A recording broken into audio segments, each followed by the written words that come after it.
From students without internet connections or having malfunctioning Chromebooks to parents lacking the tech literacy to help them, learning from home has not been easy. The unexpected shift to virtual learning has left some students and families struggling. NBC10 investigative reporter Claudia Vargas looks into the consequences of virtual learning on our region's most vulnerable population. Look at these words. Up until now, he's missed almost 5 months of school. Jasmine Brennan's second grade son is enrolled at Patterson Elementary School in Philly. He has the tools needed for virtual learning, a Chromebook, and an internet hotspot. Yet Jasmine says she has seen firsthand how her son gets bounced off the virtual classroom. She says tech challenges have prevented the boy from staying logged into class. This dilemma is really detrimental to his education. He's not able to log on. He's not able to participate with his group. Jasmine says her son can't keep a steady connection. Immediately, as soon as he logs on, he's kicked back off. She says the district has replaced the 8-year-old's laptop twice and remotely logged into his account.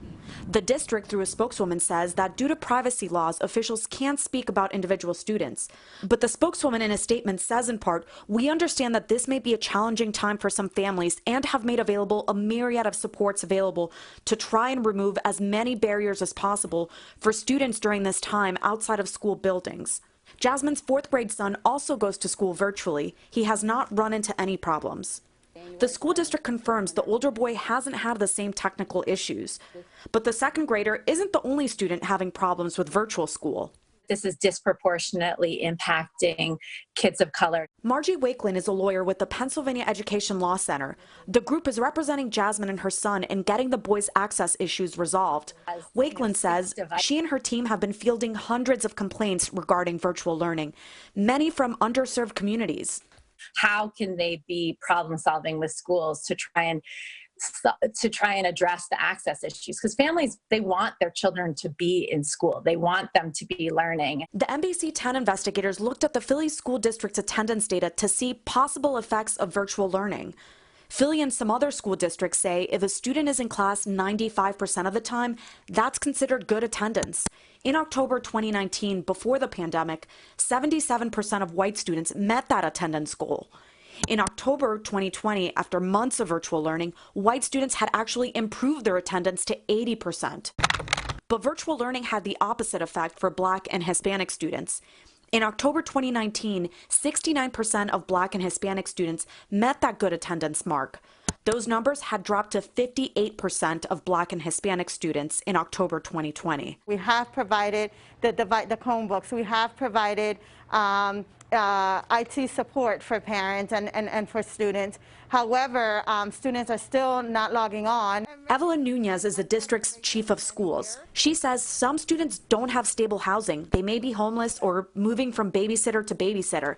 Some may have other issues, including no electricity, that prevent them from virtual learning. Do you know yet what that learning loss or gap has been since going to virtual? So we have seen, when we analyze our attendance, when we analyze student grades, when we analyze our assessments that we give across for literacy and math across the district, we have noticed a dip.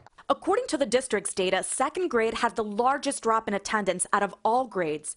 It went from 73% of students having good attendance in October 2019 to 59% of second graders having good attendance in October 2020. The district attributes the decrease to virtual learning. Brennan's son is among the group that dropped off. Nunez wasn't familiar with his case, but we asked what impact missing 4 months of school would have on a second grader. It would have definitely a great impact. She says in order to close the learning gap for all students, the district is developing summer school programs and extended school time.